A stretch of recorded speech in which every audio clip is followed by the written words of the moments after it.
2023 was the year of AI, at least the way that people have highlighted it. I think it is here to help the greater good, right? To help the human species. There's lots of hype about AI, and specifically this year, of course, it was about generative AI, where AI is actually creating things for you.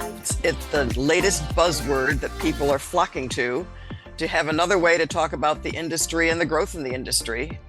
Greetings and welcome to this first in a series of IMCCA podcasts to wrap up 2023. I'm David Danta, representing the IMCCA today, and I'm with my fellow IMCCA board member, Rich Sassong. This week's subject is AI, or artificial intelligence, a topic so pervasive that you can't look at social media or read an industry publication without hearing about it. Is it really the collaboration industry's future or just a passing hype storm?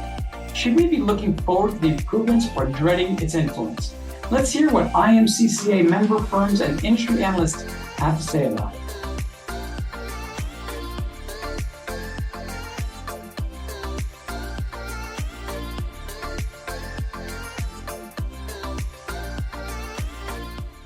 I felt a little bit like there was a lot of hype if I go back, let's say a couple of years ago. And remember, I did a PhD in AI in the 90s, in the late 90s, right? So I kind of had got involved in it pretty early on in its cycle, pre the point where the industry got really excited about it all. And I think we took a very practical perspective all those years ago. Like, how do we apply search algorithms to deal with extremely large problems effectively? And we did pretty well. It has changed an awful lot since then. I think what is really interesting now are, I think, the combination of AI as the ability to consolidate and understand what is going on out there based on data. And I think the interesting things is how that data can be secure inside company data. So it's very targeted search and kind of amalgamation of information. And then I think in addition to that, it's the ability to analyze that information quickly and efficiently.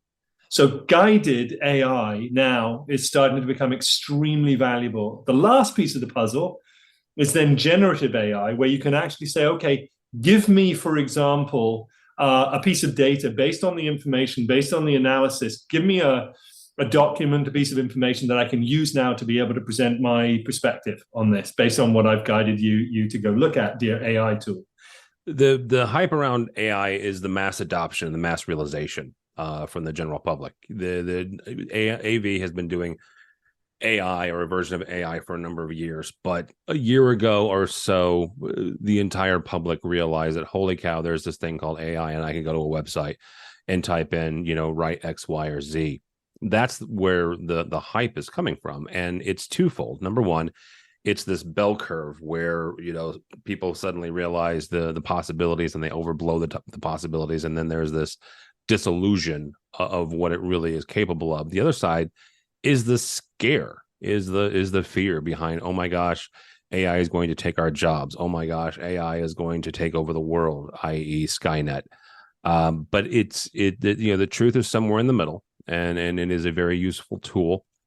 But the hype is very real, and it probably will be overhyped for probably another year or so until everybody settles the heck down and starts using it on a more daily basis. We have a number of opportunities, I think, from the collaboration perspective in the unified communication space to make meetings better using AI. And I think that the platform providers are taking a look at that. I think the vendors in the space are taking a look at that and trying to make sure that we are creating an experience that's a little bit more equitable, an experience where, everyone can put their best face forward and that there is enough context for what's happening on the screen and that you hear that makes sense for, making a better meeting experience.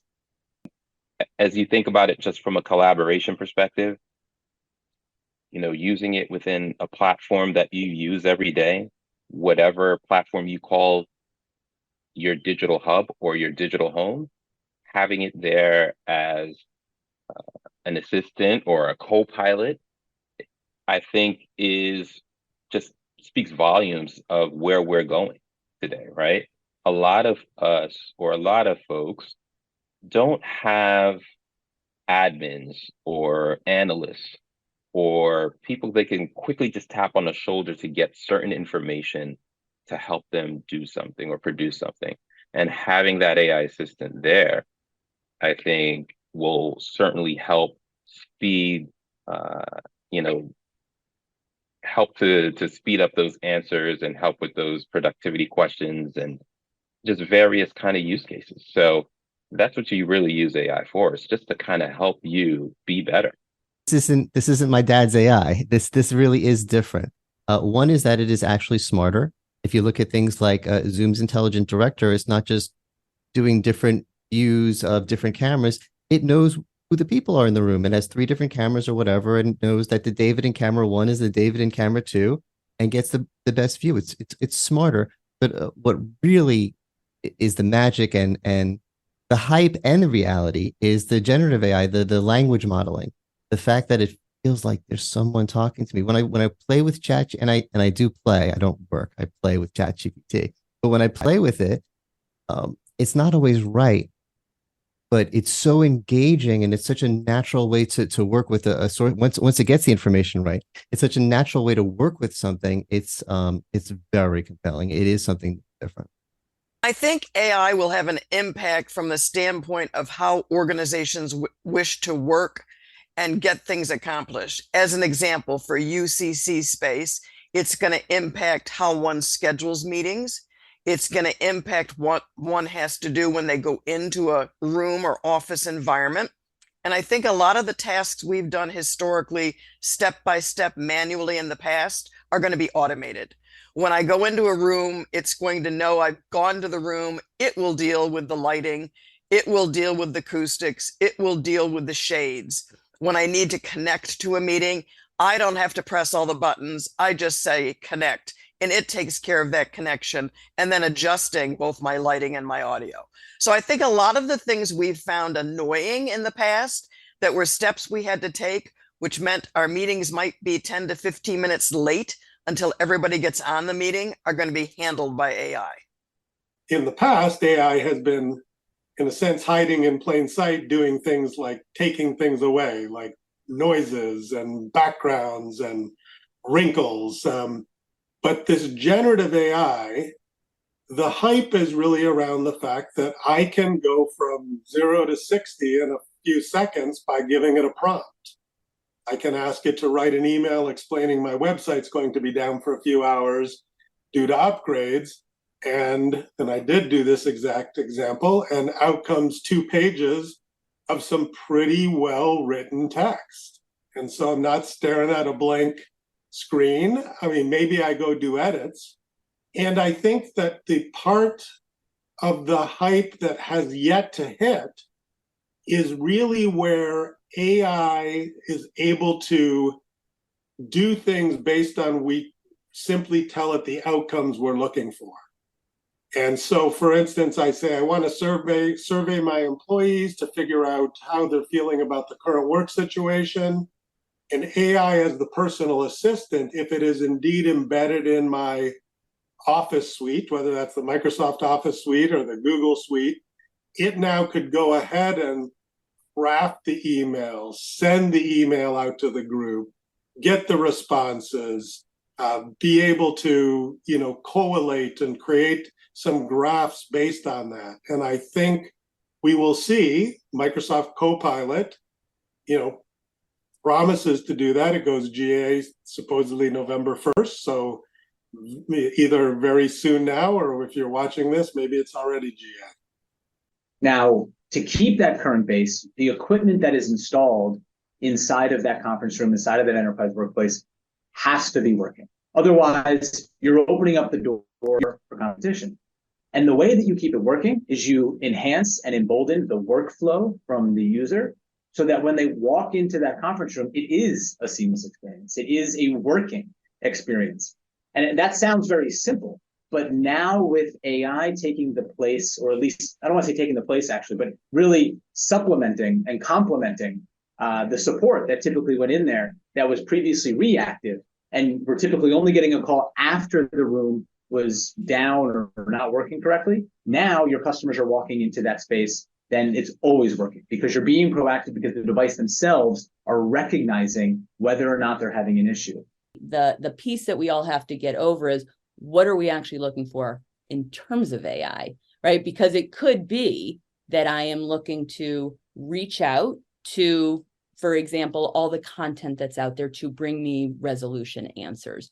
Or it could be that AI is being used to structure how a room is being utilized or set up, et cetera. And it could be that it is doing a auto type of resolution because, AI is going out there. With UC, it could be that it's, can't remember what year it was, not too long ago, but where AI was starting to be integrated into taking the transcript of a meeting and helping you find a certain spot, right? To go remind yourself about something that was said or a task that maybe was assigned to you, or just more education, you have to go back and revisit something. So everybody has their different view on what AI is going to do for them.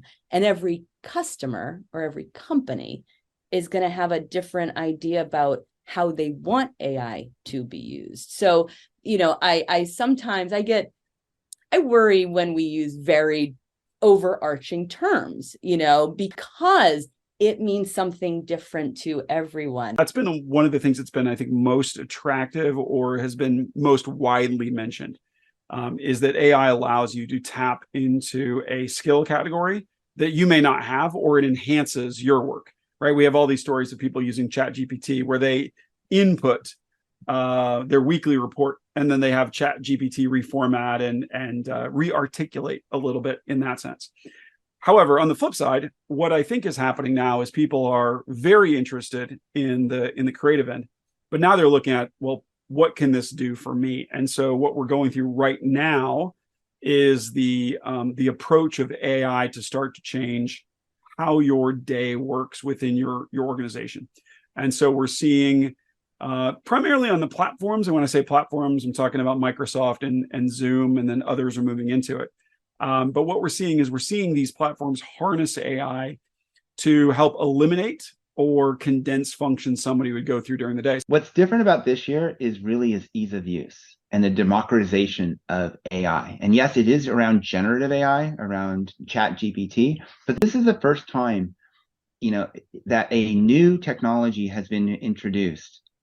And it's as easy to use by students, by executives, by marketing people, by engineers, by sales folks.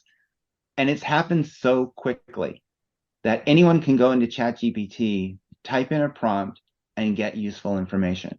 Yes, there's questions about hallucinations. There's questions about accuracy. There's questions about, what is the intellectual property that is being generated. But as far as an ease of use and the availability to the masses, that's what's transformational about what's happened this year. It's not just something that's happening in the background. Yeah, when I use Waze or when I use, Google Maps, I know there's AI behind it, but I don't really actually see it. This is where it's actually present to the users, and that's, to me, it's been, the big change in 2023. That's it for this week's 2023 Wrap podcast. Join us next week when our topic will be hybrid working.